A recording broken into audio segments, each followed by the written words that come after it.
This is Pet Life Radio. Let's talk pets. Welcome to the Human-Animal Connection Show, where we believe we can communicate with all animals. Join us as we explore the 33 principles and healing methods of the human-animal connection. As animal lovers, we know that you share our commitment to making the world a kinder place for all creatures. Together, let's embrace the transformative healing power of the human-animal connection. Hi, welcome back to the Human-Animal Connection Show. I'm your host, Michael Overly, and I'm with Jeannie Joseph.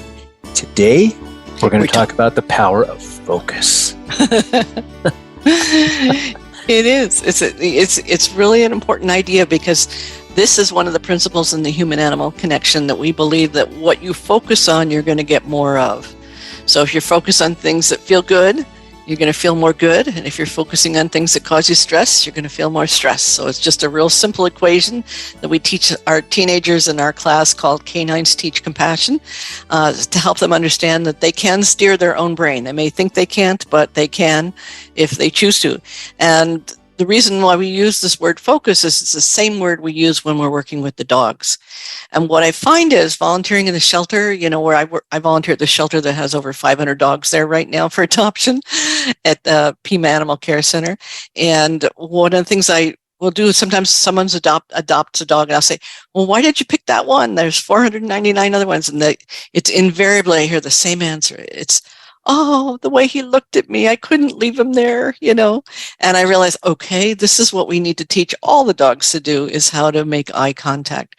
Because eye contact is not necessarily a natural thing for animals. Some dogs like it, some dogs don't. If they've lived with a human family, maybe eye contact has been a positive thing for them and they know how to do it the minute they get to the shelter, but many dogs don't. They haven't had good human social interactions, and eye contact can be a bit scary. So we do a process after we teach them sit in the kennel, we teach them to focus, which they learn in about three times, 3 times doing it. We put a treat right at the top of our nose between our eyes. The second the dog looks at us, boom, they get a treat, right? They get this treat. So it's right there. And 3 times, boom, they know it. And then once they know it, then we add the word focus. We say it the same way each time. And this is what we teach the kids to teach the dogs in our class. So the kids learn to teach the dogs how to focus, which allows us to teach them about the power of focus. So that's why we do that. Yeah. That's amazing. So this is something that I work on with the men I work with. Mm-hmm. Because oftentimes, if 2 guys make eye contact and they don't know each other, it's taken as a challenge, right? Right. So similar to dogs who are not used to making or sustaining that eye contact, that's threatening. Mm-hmm. So This is absolutely fascinating. Because, like if you find yourself in the jungle and you stare at a gorilla, he'll attack you because you started it. You know what I mean? So it's a primal thing. But we're going to talk about the difference between strong focus and soft focus in a moment, but it's so important because the dogs who don't make eye contact in the kennel when people are walking by and they've got 499 other dogs to look at, if that dog doesn't make contact, they're probably going to get passed up. And so by learning how to make this eye contact, they increase their chances of adoption. But it is something that we need to understand. If you watch how dogs do it, when they meet each other, they look at each other and then they look away. They look at each other and they look away. They do a little they'll look sideways or downward, and they will not usually sustain eye contact unless they are feeling they want to be intimidated or that they are intimidated, one or the other. There's some intimidation going on through a stare.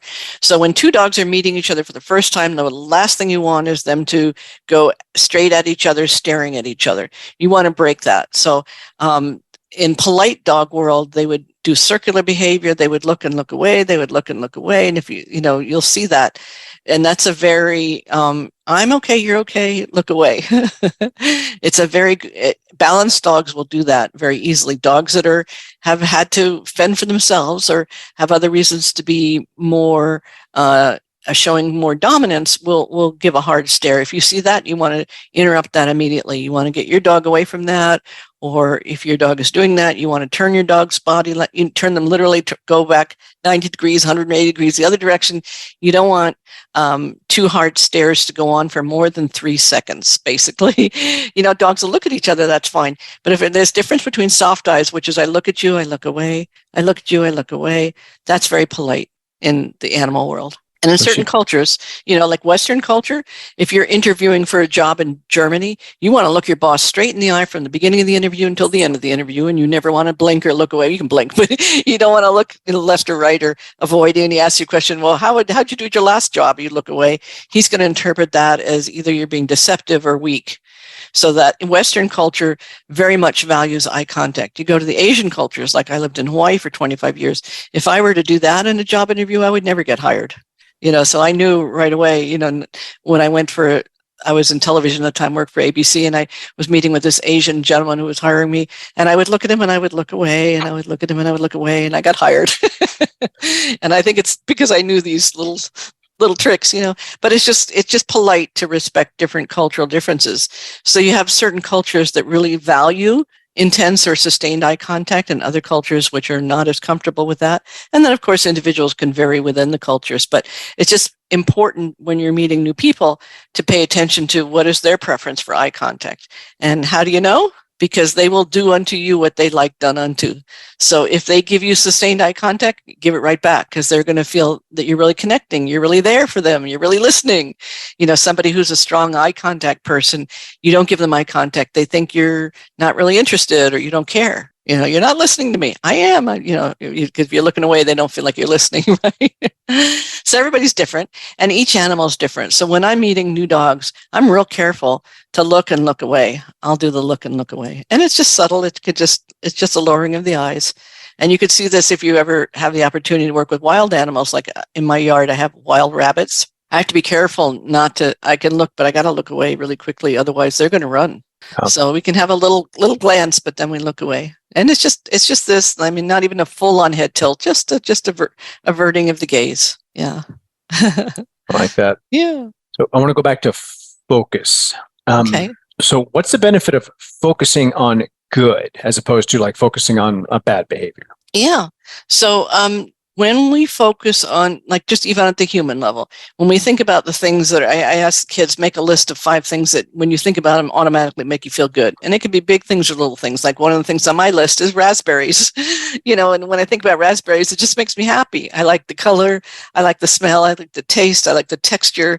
I like the way it feels in my hand and my mouth. I just love them. Right. So I can think about raspberry and it just lifts my energy to feeling good. So we need, a little list of these things, because sometimes raspberry is not going to do it. I'm not feeling good enough. Raspberry, it's going to take more than raspberries, right? So I need to think about my dog, how much I love Sophia, how good she is when I put her on the demonstration table in the Soothing Touch for Dogs class, and she just goes into this complete relaxed state and everybody loves her. And I tell the story, which is true. Her true story, she was a feral dog and I rescued her and she used to scare grown men. So she was a wild thing. And now she's just this absolute ball of goodness, and so to think about her can lift my spirits. So focusing on good helps me to feel good. And I know it sounds so obvious, but it's like an important skill to be able to master our own brains. And when you have dogs that you're working with, pay attention to where's their focus. What are they looking at? If you see that dog focusing on that dog 50 feet away as you're walking, and that hard stare is starting 50 feet away, don't keep walking. You need to make a change, because that where their eyes are is where their attention is. So paying attention to what dogs are looking at, and you'll see how dogs will stare at their food bowl or at the treat or the door if they want to go out. They're telling you what they want. And they expect us, like Sophia assumes that if she sits in front of the door and looks at it, I should understand that she wants to go out. And she's right. I do. You know what I mean? Because I've learned that to not pay attention to her signal, her quiet signal, is going to result in something that I don't want, right? So paying attention to where animals' focus is will help you understand their state of mind, whether or not they're peaceful or stressed, and anything in between. So that's how focusing can help us, but also help us understand the animals who share our lives. Yeah. Oh man, we should train this into all the human educational systems. And that's right. Yeah, it should be part of the mandatory education. That's why we do it in our Canines Teach Compassion, which is our high school program. It's like class number 2. We teach this in class 1 or class 2. We teach this, and it really makes a difference because a lot of people feel at the mercy of their emotions, and they don't realize that they have options for changing their focus. When you change your focus, you change your state of mind and you change your emotions. So without necessarily, you don't even have to struggle with the emotions. If you're sad, be sad. But what are you focusing on? Okay, focus on the sad thing for a moment. Okay, now focus on the raspberries. Now focus on the sad thing, focus on the raspberries. You go back and forth between the opposites, and what you end up is a third thing, peace. By giving each one equal time, you can let, okay, this is the sad thing. This is why I'm sad. That's okay. That's okay. Here's my raspberries. Love those raspberries. Love Sophia. Back and forth. And that creates this third experience, which is a state of equanimity or balance. Those things become neutralized. So you can use opposites to neutralize in emotions. And, it's so important to teach teens that because they are, with all the hormones and everything, they're very much at the mercy of their inner states, and they don't know that there's a wheel that they can drive, right? Yeah. So I wish I'd had that class when I was a teen. Oh my gosh. Excuse me. Even beforehand, right? Yeah, exactly. So this, to me, this speaks of quality of life. So how does focus reflect the quality of life? So what you're focusing on, you're going to get more of. If you're focusing on things that feel good, you're going to feel good. If you're focusing on things that feel bad, you're going to feel more stress. If I think about this thing that's stressing me right now, I have a thing that's stressful going on, right? The more I focus on the stressful components, the more I'm going to feel stress, and there's going to be another reason to be stressed and another reason to be stressed, and then double that because now there's 3 of them, and now there's 4 of them, and now there's 8 of them, and it's just like virusy. But I can also reverse that and say, okay, well, so what's really good about the situation that even though it's so big and stressful, I'm buying a house, if anyone wants to know what this is about. But so it's really scary for me. It's my first time buying a house, and I don't know if I made the right decision. All the things that happen once you make a decision, which is a focus point, all of the other stuff is going to come up to be processed, right? So that's just the nature of energy, right? So I like you reminded me before we started the show, I just need to focus on the good things about this experience, which are, amazing and wonderful. It's just that the stress it's like turning up the radio dial, the crazy talk show or something so loud you can't hear yourself think. So this is what focus is we have to change our radio dial to what feels good, which will improve the quality of our life. Love that. Yeah. So I want to go back to the shelter dogs, because I think this can never be discussed enough. So teaching focus as you do in the shelter. So how would this benefit other shelters to do something similar? Right? Yeah. How is focus a priority for shelter dogs? Yeah, so a lot of shelters encourage their volunteers to do simple training, things like sit or down or wait for the door, and all the good stuff, wonderful stuff. So they can add this in. Volunteers can learn to do that. We can teach a course. Michael, you and I can present this to shelters to teach. These are things that volunteers can do, because we know that none of them have the staff to, or most of them don't have the staff to do this kind of work. But like I said, a dog can learn this in 3 seconds. They get used to the idea that looking at a person gets me a treat, looking at a person gets me a treat. And then what we do, once they learn it, we slow it down. So now we're going to slow down that nervous system, build anticipation, which is the opposite of fear, by doing a very slow movement between our where that treat was by our eyes to the dog's mouth. And they get used to this is fun. Eye contact equals good, equals treat, equals fun, equals pleasure, equals safe, versus eye contact is scary and dangerous. So that's one of the things I'd love to see all shelters move towards doing this. And the reason why this is good, let's say you have a situation in shelters, a lot of dogs have to cross each other. It isn't always pretty, but if they learn that if they cross nicely, they get a treat. If they focus on you, they keep you say focus while we're walking past this other dog, and they're looking for that treat instead of looking at this other dog that's barking and going crazy. And so it can really be a way to redirect behavior in a positive way. There's nothing negative about asking them to focus on something good being the treat for the dog, right? Good being your attention, your voice, your petting, and so on. So this is a way that we can really create a change in the culture, and also just people passing each other, people on dog walks, people walking in the neighborhood, knowing that you can get your dog, you see something that's a little bit of a trigger, he's starting to look at that dog 50 feet away. Let's get him, if we can't turn around, go the way, let's get him to focus on us and sit and do the treat, but break that eye contact right away. Turn that dog 90 degrees away from that eye direction, have him sit, get a treat. He's going to be in a relaxed state now. You might have to do that 5 times to get past that dog, but you're going to have a smooth passing. And, like Sophia was really, my wild feral rescue was really wild on walks. It was not fun. And she learned that, okay, here comes a dog, I'm going to get a treat. So in the beginning, she sort of manipulated me. Okay, here's a dog, I'm going to get a treat. Take the treat. And then she'd bark at the dog.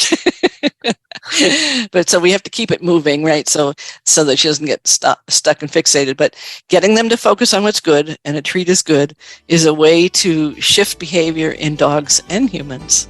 Yep. Let's go. Let's start right now. Let's work it. Oh, actually, maybe a little later. Let's take a quick break and we'll come back and keep going with this. All right. Hey friends, if you like what you're hearing and want to learn more, check out Dr. Joseph's book, The Human-Animal Connection, Deepening Relationships with Animals and Ourselves. Or visit the website, thehumananimalconnection.org, to book an online consultation. Thank you for loving animals. Now back to the show.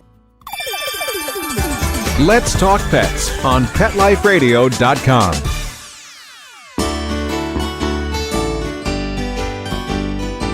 All right, welcome back to the Human Animal Connection Show. We've been talking about focus, and it's so important and so applicable in so many ways with animals and humans. So let's keep going with this. And Jeannie, you'd mentioned soft focus before about looking away.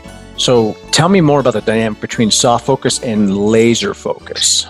Yeah, so laser focus is like when we're working on the computer, our eyes are just really in a narrow beam. We're looking at a screen, and science now shows that we can actually burn out with too much laser focus, too much focus attention. That could be on anything.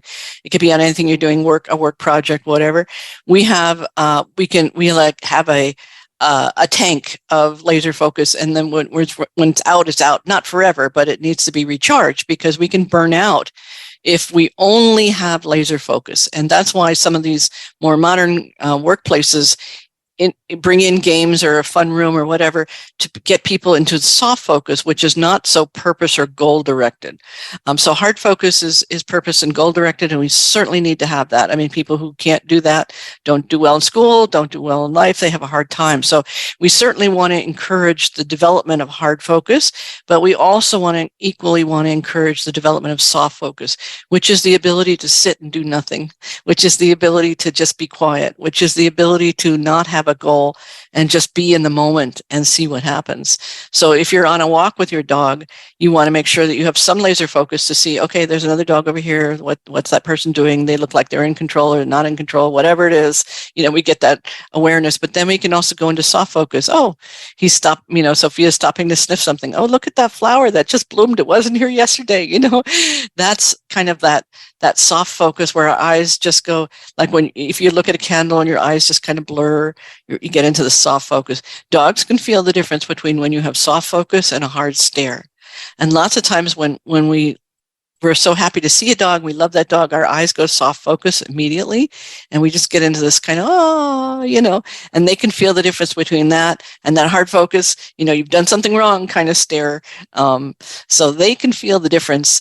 And for us, as humans, we need to learn how to switch back and forth. So when I was working with soldiers with PTSD, this really helped them to understand that they had the ability to switch between dwelling, which is like focused on in a very narrow window, like this event, this event, this event, this event. It's very focusing, versus just diffusing. Oh, here's this beautiful dog. I'm going to pet this dog. Oh, look what he's doing now. Oh, he's showing me his belly. Like it's all in the moment. And that is a soft focus, which is very healing. So would you say soft focus, is more like just being present with, yes, and gentle and yes, and easy. Yeah. Yes. And, Okay. and literally letting your eyes just kind of soften. It's like you'll see soft focus in animals. You'll see a hard stare in animals. You'll see all of this. And it's good practice to just, you can let yourself like go soft focus, like go fuzzy, staring at a tree or at a flower or water, mountain, anything that brings you pleasure, to just let your eyes just melt. You're no longer trying to see the details, but you're just kind of letting yourself go into the experience of just really receiving, beyond just visual. Hard focus is very visual oriented. Soft focus is the whole body experiencing something. Love that. What are focus splitters? What are your key focus splitters? So I asked the teens to look at this. So sometimes we really need laser focus. Like if we're doing a homework assignment, we really need to be able to stay focused on that and not also checking email or checking text messages, jumping up and down, doing different things. Because studies show that when you go back to something, it takes longer to get the brain kind of in sync with the activity than if you kind of stayed with it, not forever, but for, let's say, 15, 20 minutes at a time. And so what we see is all these focus splitters in today's world, like we're talking, we're having lunch together, but the phone's beeping or whatever, all these different things pull our focus. Oh my God, what was that message? Do I need to do, what was she calling about? Oh, did I handle that? All this goes on and we're not with the person sitting across from us at the lunch table. So this is something that's an epidemic in our society is focus splitting, and then it becomes hard. People are not good at being focused. They don't know how to give all of their attention, all their brain power to a task. So we want to develop the ability to go back and forth between the ability to have laser focus and soft focus. And that's what keeps our brain healthy. Yeah. So we ask the students, we say in our Canines Teach Compassion, our class for teens, we say, what are you willing to do to harness your focus? When do you need your focus harnessed? And when do you need to give yourself soft focus freedom to play, like journaling or playing or talking to someone or just having some fun? So when do you need your focus organized and coherent, laser focus? And when do you need your focus diffused and receptive, ability to just see what's going on around you in the world? So that's the power of focus. So I'm really glad we had a chance to talk about that today. And in our next episode, we're going to talk about how animals have opinions and what that means for our relationship. Oh, I can't wait for that. Yeah. Awesome. Well, Jeannie, thank you so much once again. And folks, as always, if you have questions, reach out. Yep. See you again. Aloha. For now. Thank you for tuning in to the Human Animal Connection Show. Please visit our website, thehumananimalconnection.org. There you can sign up for our free email newsletter, book a consultation, or check out our blogs and resources. Our best-selling book, The Human Animal Connection, is available on Amazon, and your donation of any amount keeps our nonprofit organization providing life-changing services. You can reach Michael Overly, author of Let Your Dog Lead, Musings on How to Create an Exceptional Life, on his website at dogsandmen.com or email michael@dogsandmen.com. Let's Talk Pets, every week on demand, only on PetLifeRadio.com.